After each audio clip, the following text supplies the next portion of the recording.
In this problem, we're going to examine an exponential function. We're going to use the function f of x equals 4 to the x plus 1 minus 2 to find the domain of the function, graph the function, and from the graph determine the range and any asymptotes, then find the inverse of the function, use the inverse to find the range of the function, and then graph the inverse. Start by finding the domain of the function. We first recognize that the base function is y equals 4 to the x. This exponential function has a domain of all real numbers. If we examine the given function, see that there's a transformation of a shift left 1 unit, and there'll be a transformation of a shift down 2 units. Neither of those transformations will have an impact on our domain, so the domain for our function is still all real numbers, or in interval notation, negative infinity to infinity. We want to sketch the graph of our function. We'll go ahead and start with the base function. We'll plot a few points and then use transformations to get the graph of our given function. Our base function y equals 4 to the x has a horizontal asymptote at y equal to 0. And if we plot a couple of points, we'll let x equal 0. 4 to the 0 is 1. We'll get the point 0, 1. It's the graph of the base function. And then if we let x equal 1, we get y equals 4. So we plot the point 1 comma 4. We'll go ahead and plot one other point. If we let x equal 2, we get y equals 16. Again, this is for our base function, y equals 4 to the x. We connect these dots, connect the points with a smooth curve, and then approach our horizontal asymptote as we go to the left. We have the graph of our base function, y equals 4 to the x. Now, to get the graph of our given function, f of x, we're going to apply some transformations. We're going to go left 1 unit and down 2 units. So we'll use each of the 3 points that we've plotted on our base function and apply the transformations. So starting at the point 0, 1, we'll go left 1 unit, down 2 units, and we get the point negative 1, negative 1. Starting with the point 1, 4, we go left 1 unit, down 2 units. We get the point 0, 2. From 2, 16, we go left 1 unit, down 2 units. At the point 1 comma 14. We had a horizontal asymptote in our base function of y equals 0. If we apply our transformations, a shift left 1 unit does not affect the horizontal asymptote, but the shift down 2 units will give us a new horizontal asymptote, y equals negative 2. We'll go ahead and plot or connect the points that we've plotted here with a smooth curve.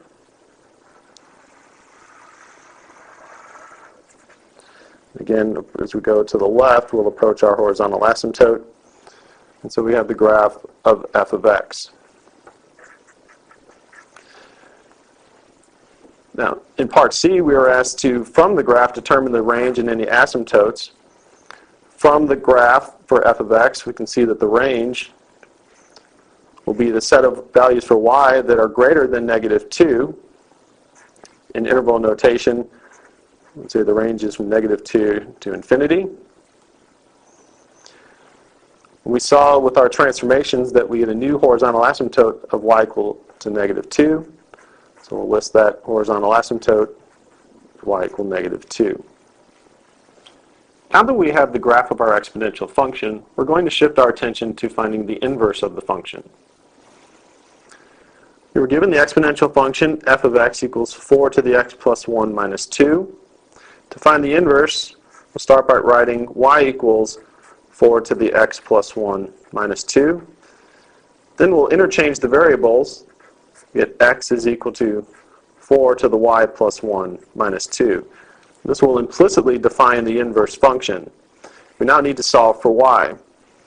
First thing we're going to do is isolate our exponential portion by adding 2 to both sides. So we'll have x plus 2 equals 4 to the y plus 1.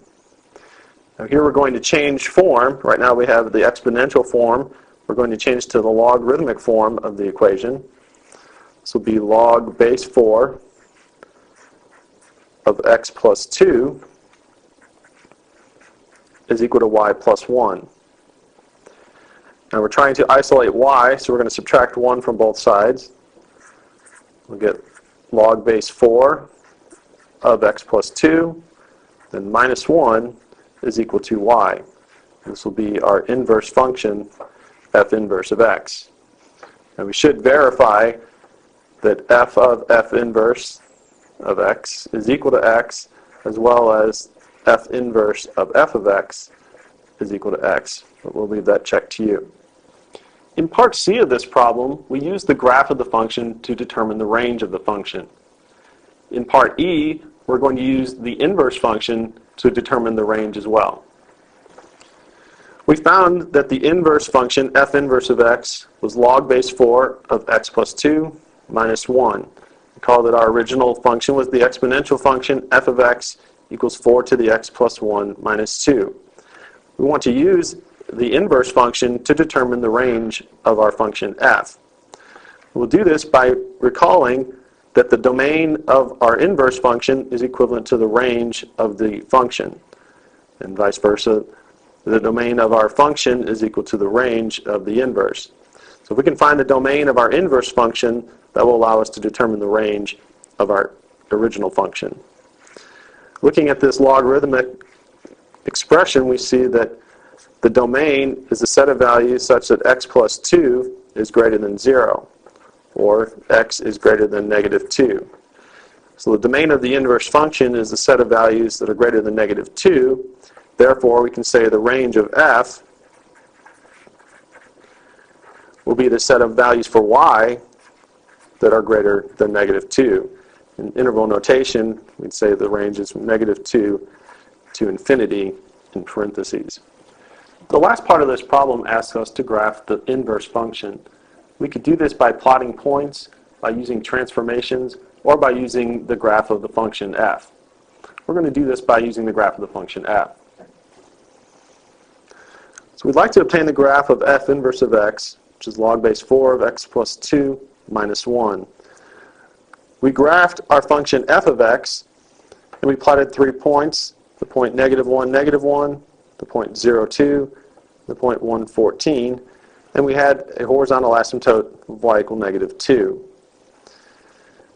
The relationship between the inverse function and the function is that if the point AB is on the graph of f, then the point BA must be on the graph of the inverse. So we switch the coordinates of the points we plotted for f, and we'll get points that we can plot for the graph of our inverse. We'll start with negative 1, negative 1. If we switch the coordinates, we actually obtain the same point, negative 1, negative 1. Taking the point 0, 2 and switching the coordinates will give us the point 2, 0. Taking the point 1, 14 and switching the coordinates will give us the point 14, 12, 14. It's 14, 1. We had a horizontal asymptote of y equal to negative 2. We're basically switching the x's and y's, so to graph our inverse function, we'll end up with a vertical asymptote at x equal to negative 2. If we were to connect the 3 points with a smooth curve and approach our vertical asymptote, we would have the graph of our inverse function, f inverse of x. And we've got both the function and the inverse on the same graph. We've also drawn the line y equal to x to show the symmetry between the graphs of the function and the graphs of the inverse and the function. The two graphs are symmetric around this line y equal to x. And that gives us our reflective property with our points.